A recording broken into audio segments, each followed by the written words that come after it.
Hi all, this is Anjali. Welcome to my channel. और आज हम करेंगे integer and float data type in detail.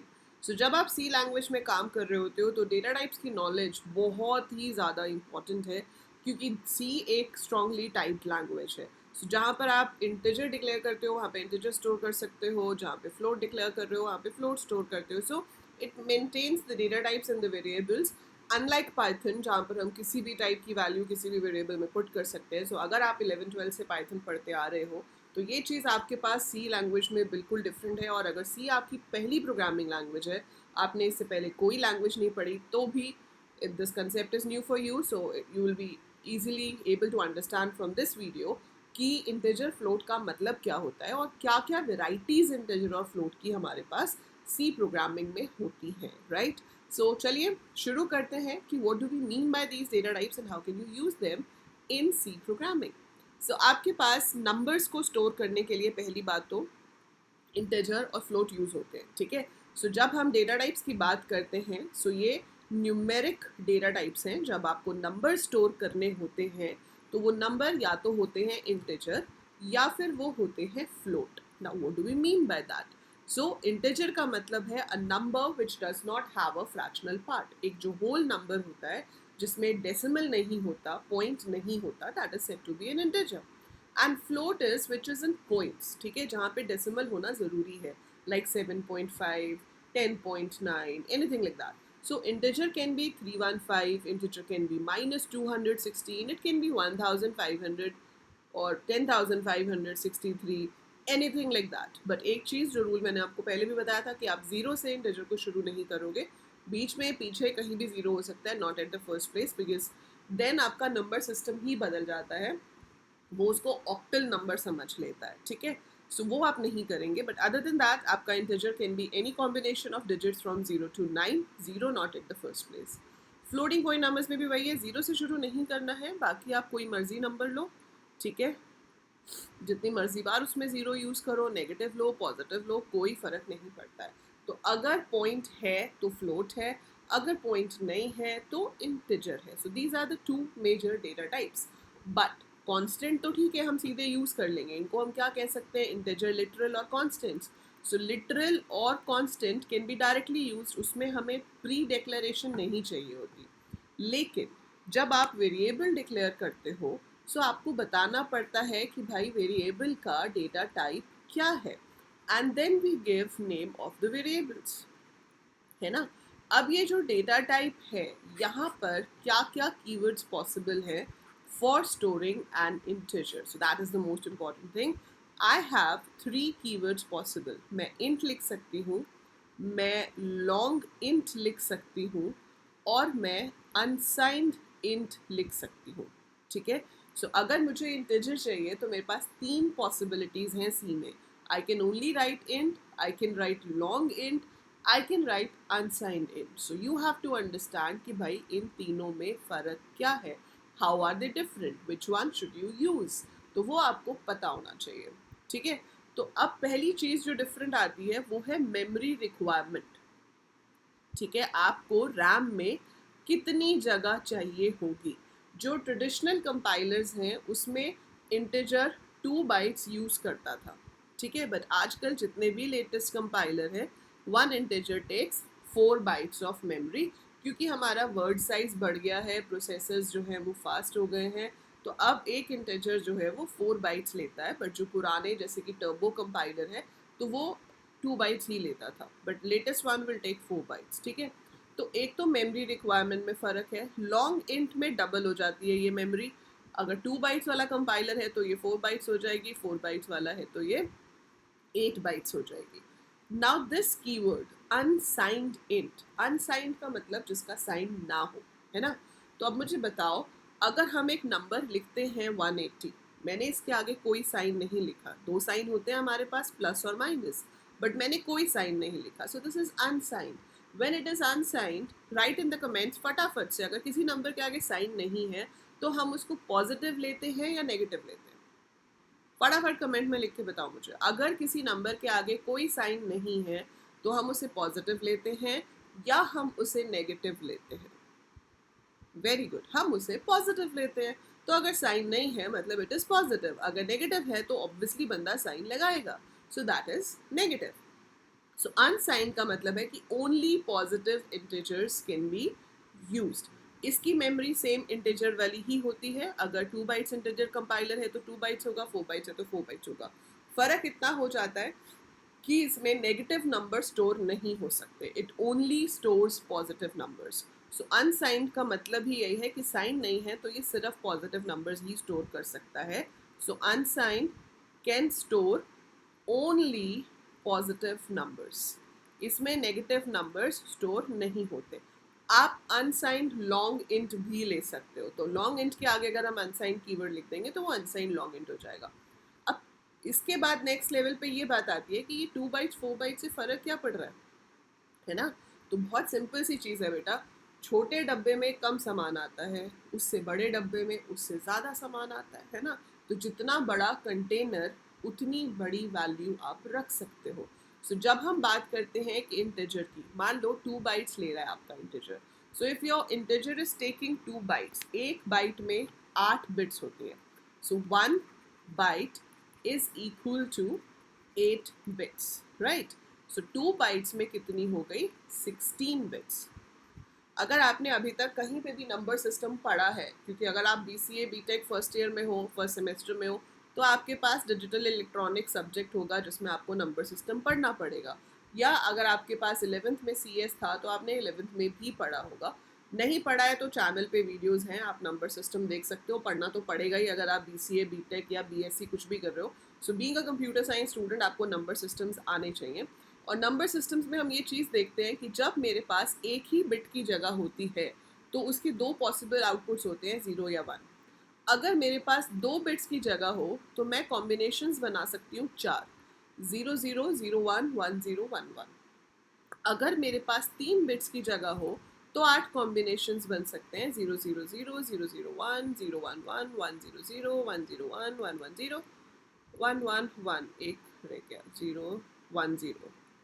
So these are your 8। तो basically जितनी bits होती हैं 2 raise to the power that, उतने कॉम्बिनेशंस बन सकते हैं। सो 4 है तो 16 हो जाएंगे, ठीक है, 5 है तो 32 हो जाएंगे, 6 है तो 64, मतलब जितना भी आएगा। So you just keep calculating the powers, 2 की पावर निकाल लो, जितना आएगा उतने कॉम्बिनेशंस हो सकते हैं। तो मतलब उतने डिफरेंट नंबर्स रिप्रेजेंट हो सकते हैं। तो अगर 16 बिट की जगह मेरे पास है तो 2 raise to the power 16 combinations represent हो सकते हैं। सो ये ऑब्वियसली मैंने याद किया हुआ है, कैलकुलेट नहीं किया है अभी।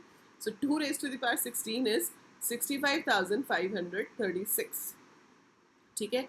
इतने डिफरेंट कॉम्बिनेशंस बन सकते हैं। लेकिन जब आप एक इंटीजर स्टोर कर रहे हो तो आधे नंबर तो नेगेटिव होंगे और आधे पॉजिटिव होंगे। तो इसका हाफ होता है 32768, which is 2 raise to the power 15, है ना। So 2 raise to the power 15, तो हम क्या कहते हैं कि जब नेगेटिव और पॉजिटिव दोनों तरह के नंबर स्टोर हो सकते हैं तो आपकी रेंज ये हो जाती है। अब इसमें से मैं एक -1 कर रही हूँ, क्यों कर रही हूँ, क्योंकि 0 भी हम पॉजिटिव में काउंट करते हैं, जबकि नॉर्मल नंबर सिस्टम्स में 0 पॉजिटिव नहीं होता, but here you are counting 0 in positives. तो 0 पॉजिटिव में काउंट होगा, जैसे ये 8 नंबर्स हैं फ्रॉम 0 to 7, 0 1 2 3 4 5 6 7, जिन्हें हम ऑक्टल नंबर्स भी कहते हैं, राइट। सो आपकी जो इंटीजर की रेंज है वो क्या है, इससे छोटा नंबर आप स्टोर नहीं कर पाओगे। I can not store 32,800 negative में, मैं नहीं कर सकती अगर मैंने इंटीजर लिया है और वो 2 बाइट्स का इंटीजर है तो। और ऐसे ही इससे बड़ा नंबर आप स्टोर नहीं कर पाओगे, ठीक है। सो ये चीज़ डिफाइन करती है कि हम कितना बड़ा इंटीजर स्टोर कर रहे हैं। अब आप खुद से एज्यूम करो कि अगर ये 4 बाइट्स की जगह होती तो आपकी रेंज हो जाती -2 रेज टू द पावर 31। सिर्फ डबल भी नहीं है, देखो कितनी टाइम्स डबल हो गया, है ना। दो 2 रेज टू द पावर 15 का डबल होता है 2 रेज टू द पावर 16, उसका डबल होता है 2 रेज टू द पावर 17, उसका डबल होता है 2 रेज टू द पावर 18, फिर 19 20 और 31 तक जाते जाते तो बिलियंस में नंबर चला जाएगा, है ना। So this much big is the range for an integer जो 4 बाइट्स ले रहा है। और अगर आप लॉन्ग इंट लेते हो जो 8 बाइट्स लेता है तो it will be -2 raise to the power 63, huge number, ठीक है। So depending upon my requirement कि भाई मुझे कितना बड़ा इंटीजर चाहिए, I am going to choose the keyword. So normal programs के लिए हम int से काम चला लेते हैं, हमारी रेंज में वो sufficient होता है. But if you are going to use big numbers तो आपको long int use करना चाहिए. और उसके पीछे सारा रीज़न ये है. ठीक है, आई होप समझ आ रहा है आपको. तो जितना बड़ा कंटेनर उतनी बड़ी रेंज ऑफ नंबर स्टोर हो सकता है. अब जब हम बात करते हैं अनसाइंड इंटीजर की, तो उसमें क्या होता है कि हम कह रहे हैं कि भाई नेगेटिव नंबर तो स्टोर हो ही नहीं सकता, only positive number can be store. ठीक है, सो नेगेटिव नंबर स्टोर हो ही नहीं सकता, only positive number can be stored. तो भाई जो आप ये एक बिट 15 बिट्स का हम यूज़ करें ना कॉम्बिनेशन, क्योंकि एक बिट साइन बता रहा है, तो उसकी रेंज हो जाती है 0 से लेके 2⁻16 -1 तक. तो 0 से लेकर 65,535 अगर 2 बाइट्स की स्पेस में है, अगर 4 बाइट्स की स्पेस में है तो वो हो जाएगा 0 से लेके 2⁻32. Huge number. सो अनसाइंड का मतलब है कि नेगेटिव वाली साइड रखनी ही नहीं है, only positive numbers can be stored. So depending upon these we choose कि हमें कौन सा कीवर्ड चाहिए. सो उस कीवर्ड के अकॉर्डिंगली आप अपना वेरिएबल डिक्लेयर कर सकते हो. जैसे अगर आपको इंट चाहिए तो आप इंट a, b लिख सकते हो, लेकिन अगर आपको लग रहा है कि नहीं बहुत बड़ी वैल्यूज़ चाहिए तो आप लॉन्ग इंट ले सकते हो. अगर आपको लगता है कि मैं क्यों नेगेटिव नंबर्स के लिए स्पेस रिजर्व कराऊं जबकि मुझे पता ही है कि नंबर सिर्फ पॉजिटिव ही हो सकता है, तो आप अनसाइंड इंट ले सकते हो. So it's totally up to you, whichever is your requirement you can take that और उसके अकॉर्डिंगली आप प्रोग्राम बना सकते हो. ठीक है, सो ये तो हो गई एक चीज़, difference between int, long int and unsigned int. I hope ये आपको समझ आ गया होगा. ठीक है, इसमें अभी एक भी और चीज़ आती है जो सी के कॉम्पिटिटिव एग्जाम्स में बहुत इंपॉर्टेंट होती है, कि जैसे अगर 2 बाइट्स का इंटीजर है, ठीक है, आपको दिया हुआ है कि 2 बाइट्स का इंटीजर है, और मान लो कि आप उसमें 33,000 स्टोर कर देते हो, जबकि उसकी रेंज तो मैक्सिमम 32767 है. आई कैन नॉट स्टोर 33,000, ये तो रेंज से बाहर हो जाएगा. तो क्या होगा, क्या वो एरर शो करेगा या वो कोई और वैल्यू शो करेगा? सो भाई एरर तो शो नहीं करेगा, इतना तो मैं आपको भी बता देती हूँ, वो कोई और वैल्यू शो करेगा. पर वो कोई और वैल्यू कैसे कैलकुलेट होगी, उसके लिए आपको आना ज़रूरी है कि one's complement of a number क्या होता है, two's complement of a number क्या होता है. So I have a playlist for computer architecture on my channel. I try to put the link of that at the end. तो आप उसमें से जाकर एक बार पहले नंबर सिस्टम पढ़ लो, and within a few days I will be uploading a video to explain you this कि अगर हम रेंज से बाहर का नंबर ले लें तो फिर वो कैसे उसको किसी दूसरे नंबर में कन्वर्ट करता है. तो उसके लिए आपको ये नॉलेज पहले से होनी चाहिए. सो आप इसको करके रखोगे, then I will explain you that in a separate video. अभी हम इसमें कंफ्यूज नहीं करेंगे, अभी मैं आपको सिर्फ इतना समझा रही हूँ कि इंट, लॉन्ग इंट और अनसाइंड इंट में क्या फ़र्क होता है. सो आपको ये क्लियर होना चाहिए that how these 3 are different. ठीक है, फ्लोटिंग पॉइंट नंबर्स, जो कि आप पॉइंट्स वाली वैल्यूज स्टोर करते हो, जिन्हें हम रियल नंबर्स भी कह सकते हैं, इनके लिए भी हमारे पास 2 कीवर्ड्स हैं. We have float and we have double. So float takes 4 bytes of memory, double takes 8 bytes of memory. Floats को स्टोर करने का तरीका मेमोरी में अलग होता है. वो स्टोर होता है मेंटसा एंड एक्सपोनेंट फॉर्म में, साइंटिफिक नोटेशन जिसको हम कहते हैं, आपने पढ़ा होगा. सो अगर मेरे पास है 0.613 e raised to the power 7, सो इसका मतलब क्या है, basically 61300000. So this number can be stored like this. ठीक है, e का मतलब है 10 raised to the power 7. So a floating point number is stored in Mentasa and the exponent form. Exponent can be positive or negative, depends. तो इसका आपको calculate करने के लिए नहीं आएगा कि कितनी रेंज तक के नंबर्स आप स्टोर कर सकते हो, क्योंकि मेंटेसा का अलग फॉर्मूला होता है, एक्सपोनेंट का अलग होता है.